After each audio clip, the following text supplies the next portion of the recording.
बड़ौदा के artist Vinod B Parmar की ओर से बीते 17 सालों से वो संगीत और सुरों के क्षेत्र से जुड़े हुए हैं और उनकी ओर से एक नई उपलब्धि हासिल की गई है, जिसमें इस वर्ष जो माँ अम्बे के नवरात्रि महोत्सव आ रहा है उसमें आपको आज़ादी के अमृत महोत्सव पर बनाए गए एक विशेष गरबे की धुन सुनाई देगी। जी हाँ, विनोद बी परमार की ओर से आज़ाद है ये देश मेरा भारत महान जैसे देशभक्ति गीत को गरबे की ताल पर और गरबे की धुन पर तैयार किया गया है। इस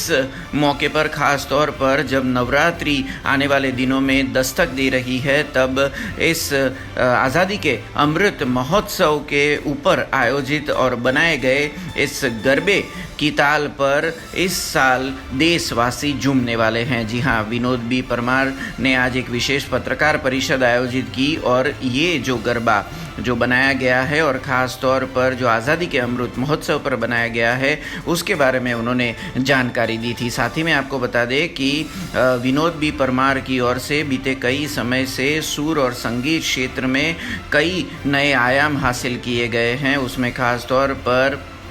गोल्डन गरबा जो ख़ास तौर पर गुजरात के माने जाते हैं, तब गोरी तारा मोबाइल में फेसबुक जैसे कई गरबों में धुन, ताल और साथ ही में स्वर भी उनकी ओर से दिया गया है। बीते कई समय से करीबन 30 से ज़्यादा जो गरबे हैं वो विनोद बी परमार की ओर से कंपोज किए गए हैं। तब आज एक पत्रकार परिषद में उन्होंने ख़ास तौर पर इस वर्ष में जो आज़ादी के अमृत महोत्सव के वर्ष में जो एक नया गरबा कंपोज किया है, जिसको खास तौर पर जो उसके शब्द दिए गए हैं, आज़ाद है ये देश मेरा भारत महान, उसके बारे में ज़्यादा जानकारी दी। જે નવરાત્રિ 2022 આવી રહી છે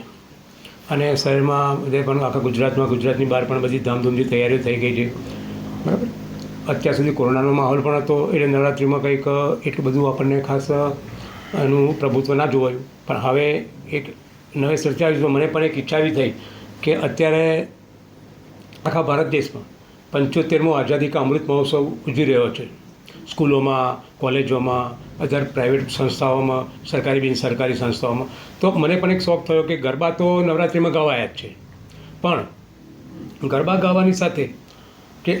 રમનાર ખેલૈયાઓને બધાને એક અલગ આકર્ષણ ઊભું થાય, મજા આવે એવા કે દેશભક્તિ ગીતો મેં કેટલાક કમ્પોઝિશન કરેલા છે જાતે લખીને, એનું ટ્યુન બનાવી પછી મ્યુઝિક આપ્યું। તો એની અંદર એક આઝાદ હૈ ये देश मेरा भारत महान, हम झूम रहे भारत की धरती महान એવો એક ગરબો મેં બનાવ્યો છે, જેની શુભેચ્છા પરમ દિવસે 16 તારીખે આપણા ગુજરાતના મુખ્યમંત્રી ભૂપેન્દ્રભાઈ પટેલ સાહેબે પણ મને આપી છે, બરાબર। ત્યાંથી મારી પાસે લિરિક્સ પણ મંગાવ્યા ગરબાના, તો મેં લિરિક્સ પણ ઈમેલ દ્વારા મોકલ્યા છે, તો એમને શુભેચ્છા એક સરસ આપી છે, પણ મારી જોડે અત્યારે છે જ। તો આ ગરબો ગુજરાત નહીં પણ આખા ભારતમાં, મેં ગરબો હિન્દીમાં લખેલો છે મેં, એટલે ગુજરાત છોડીને ભારત, મને વડોદરાના ગરબા તો આજે ઓલ વર્લ્ડ ફેમસ છે, તો એની માટે મેં આ ગરબો બનાવ્યો છે। તો મારો હેતુ ખાસ એ છે કે 2022ના નવરાત્રિના પ્લેટફોર્મ પર જે પણ સ્ટેજ છે એની અંદર આ ગરબો એક આઝાદી કા અમૃત મહોત્સવનો એક દેશભક્તિનો માહોલ બનાવે, અને આપણા નરેન્દ્રભાઈ મોદી જે આની અંદર પ્રયાસ કરી રહ્યા છે કે આઝાદી કા અમૃત મહોત્સવ હર હર તિરંગા છે, ઘર ઘર તિરંગા, તો એ વસ્તુને પણ આપણે અનુસંધાનમાં મેં એક ગરબાનો પ્રયાસ કરેલો છે।